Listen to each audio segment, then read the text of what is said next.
Everyone, sorry it's taken me a few days to get this last video up, so finally I'm finishing up these 3 nails with Buttercup of the Powerpuff Girls.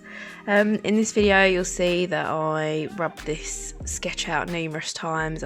Was having a really off day with this, and if I'm totally honest, I'm not really 100% happy with the way that this come out, but I'm going through a bit of an eczema flare up at the moment, and I was just like feeling so frustrated that I couldn't be bothered to like file it all off and redo it. And I wanted to show that no one's perfect. I'm definitely not perfect at these kind of cartoon nails.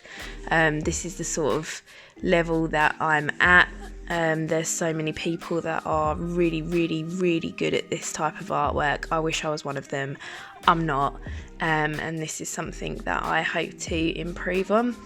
But yeah, so I gave it a good try, and this was the result. So yeah, I don't think Buttercup looks as good as my Bubbles and Blossom, but hey, I gave it a good go.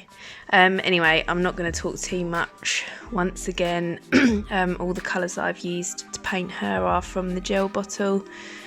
And that's about it really. Hope everyone's doing well. Let me know if you've got any questions. Just pop them in the comments, come say hello, and I'll see you in another video soon, hopefully. Bye.